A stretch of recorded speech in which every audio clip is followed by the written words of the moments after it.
Why it sucks to be an Aclla in the Inca Empire. You're 8 years old when the imperial officials arrive in your village, and they've come specifically to look at you. They're called the Apupanaka, inspectors sent out across the vast Inca Empire on a regular, organized circuit, and their job is to identify the most beautiful, most physically perfect girls in every province and select them for a life that will take them away from their family, their village, and everything familiar, forever. If you're chosen, you become an Aclla, an Inca chosen woman, and depending on which specific path your life takes from here, you might end up a revered priestess, a gift given to nobility, or a human sacrifice offered to the mountain gods. You don't get a vote in which of those outcomes becomes yours. Today, we're breaking down why being an Aclla in the Inca Empire meant occupying one of the most honored, most controlled, and occasionally most fatal positions available to a woman anywhere in the pre-Columbian Americas. Let's start with the selection process itself, because it was a remarkably organized, bureaucratic operation for a civilization that had no written language in the conventional sense.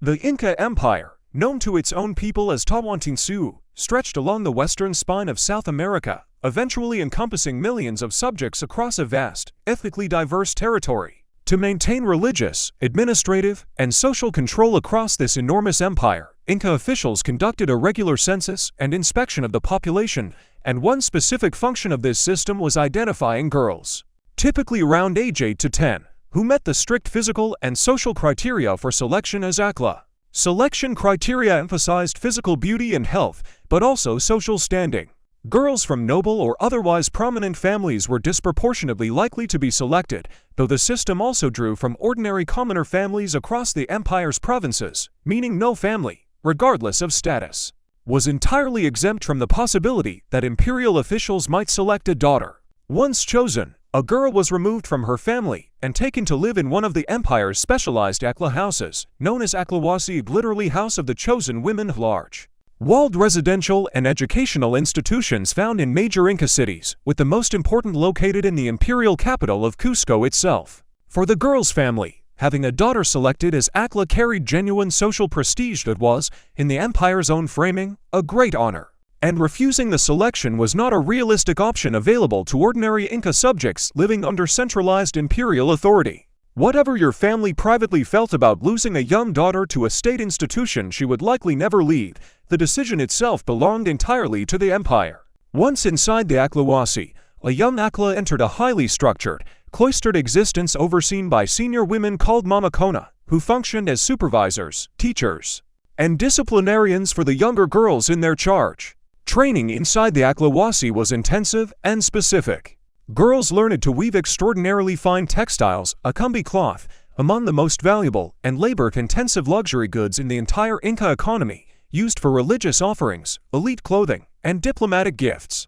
They learned to brew chicha, a fermented maize beverage central to Inca religious ceremony and social hospitality, produced in enormous quantities for state festivals and rituals. They learned religious ritual practice specific to Inca state religion, centered on worship of the sun god Inti and other important deities, and depending on their specific track within the institution. Some received more extensive religious education preparing them for a lifetime of temple service. This education was, by the standards of the pre-Columbian Andes, remarkably specialized and intensive, arguably more consistent and rigorous than the general education available to most Inca subjects, male or female. But it existed entirely within the framework of complete physical and social confinement. The acllawasi were walled, guarded compounds, and the women housed within them lived under strict supervision, with contact with the outside world, including in most cases their own birth families, tightly controlled or eliminated entirely. You had been selected for your appearance and background, then isolated for years to be shaped into exactly what the empire's religious and political system needed you to become, with essentially no input into which specific outcome that would ultimately be. Here's where the Aclla's story becomes genuinely unpredictable, because the specific fate awaiting any individual chosen woman depended on decisions made far above her, based on imperial religious and political needs that shifted over time. Some Aclla remained permanently within the temple system, becoming what Spanish chroniclers later described using the imperfect but broadly comparable term virgins of the sun, of women dedicated to lifelong religious service, maintaining sacred fires, preparing ritual offerings, and weaving textiles specifically for religious and state ceremonial use. This path offered genuine status and a stable, if fully cloistered, existence within Inca religious life. Others were designated for a very different fate. Distribution as brides, sometimes to the Sapa Inca, the emperor himself, who maintained a large number of secondary wives drawn substantially from the Aclla system, and sometimes to provincial nobles and military leaders whose loyalty the empire wished to secure or reward. This practice functioned as a genuine political tool. Bestowing an Aclla as a wife was a significant imperial honor extended to loyal subordinates, and the resulting marriages helped bind the empire's diverse provincial elites more closely to the central Inca state through kinship ties reaching all the way to the ruling family itself. And then there was the third, most severe possible path: selection for capacocha, a ritual human sacrifice practice reserved for occasions of major religious or political significance, the death of an emperor, a severe natural disaster interpreted as divine displeasure, or other events the Inca state considered to require the most serious possible religious response. Capacocha victims, who included both Aclla and specially selected children from across the empire, were ritually prepared, sometimes transported extraordinary distances to remote, high-altitude mountain sites considered sacred, and ultimately killed as offerings to the gods, frequently through exposure to extreme cold at high altitude rather than a more immediate method. Archaeological discoveries of remarkably preserved capacocha victims, frozen in the ice of Andean mountain peaks and recovered by modern researchers, have provided genuinely detailed physical evidence of this practice, including analysis showing some victims were given chicha and coca leaves in the period before their death, likely intended to induce a calmer, more sedated state during the final ritual process. Whether an individual Aclla ended up in a life of temple service, a politically significant marriage, or on a remote mountainside as a religious offering wasn't something she controlled. It was determined by the empire's shifting religious and political calculations applied to her without her own input at any stage of the process. Set aside the most extreme possible outcome for a moment, because even for the substantial majority of Aclla who never faced selection for sacrifice, daily existence involved a specific, demanding combination of genuine prestige and total institutional control over nearly every aspect of your life. You produce some of the most valuable material goods in the entire Inca economic and religious system.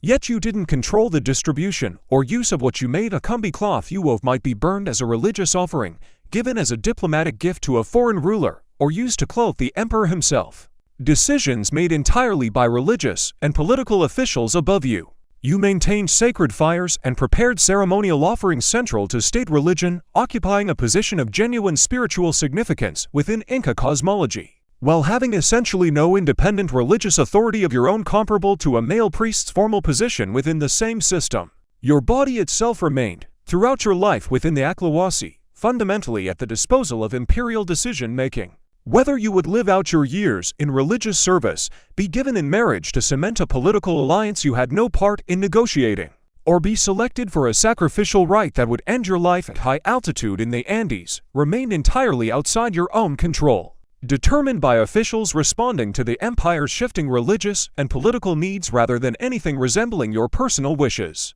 It's worth understanding how this system fit within the broader logic of Inca imperial religion and statecraft, because from the perspective of Inca cosmology, this wasn't cruelty for its own sake but reflected a genuinely coherent, if brutal by modern standards, religious worldview. Inca religious belief held that maintaining cosmic and political order required regular, significant offerings to powerful deities, particularly in moments of crisis or major transition. The capacocha ritual specifically was understood not as random violence, but as among the highest possible honors an individual could receive within Inca religious cosmology. At chosen individuals, including some Aclla, were considered to be joining the gods directly, and their families, according to surviving accounts, sometimes received genuine social status and material benefits in recognition of the honor, even as they lost a child or relative to the ritual permanently. This doesn't make the practice less severe from a modern ethical standpoint, but it does explain why the system operated with such organized,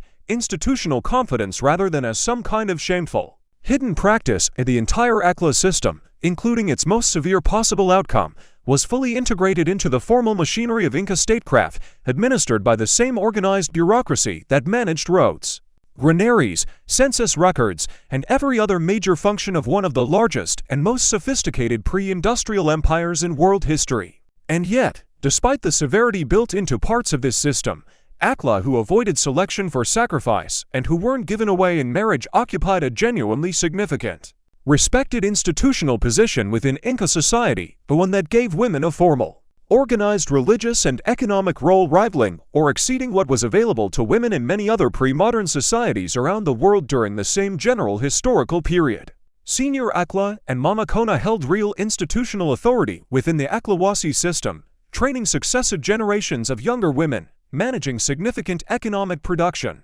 and maintaining religious practices considered essential to the empire's relationship with its gods. The kumbi cloth Aclla produced wasn't merely decorative, it functioned as one of the most important forms of wealth and diplomatic currency in the entire Inca economy. Meaning Aclla labor sat at the literal economic center of how the empire maintained political relationships across its vast, diverse territory. Following the Spanish conquest of the Inca Empire in the 16th century, Spanish chroniclers, working to document and understand the civilization they had just conquered and were actively dismantling, recorded detailed, genuinely respectful accounts of the acllawasi system, comparing it, imperfectly but tellingly, to European convents, an institution the conquering Spanish, coming from a deeply religious Catholic society themselves, recognized as occupying a similarly significant, structured religious and social position, even while imposing their own radically different religious system across the conquered empire in the decades that followed. The Aclla system, in other words, represented a genuine, formally organized path to religious authority, economic significance, and imperial connection for a select group of Inca women, one that could lead to a lifetime of respected service, an alliance cementing marriage into the imperial elite, or, for a smaller number, a death considered by Inca cosmology itself to be among the highest religious honors available to any individual in the empire, willingly chosen or not. Being an Aclla in the Inca Empire meant being selected as a child for your appearance and family standing, trained intensively in skills of genuine economic and religious importance, and then living out a life whose ultimate direction, a temple service, elite marriage, or ritual sacrifice, was decided entirely by imperial officials responding to the empire's religious and political needs, never by you. For every Aclla who lived out a long life as a respected temple weaver or became the wife of a provincial governor, there were others whose remains still rest, remarkably preserved, on remote Andean mountain peaks chosen, according to Inca belief, for the single highest honor their civilization could offer, at an age and in circumstances that left them no meaningful choice in the matter at all. If you enjoyed this video, there are more stories on the channel about what it was like to be someone completely different, in a completely different era. See you in the next one.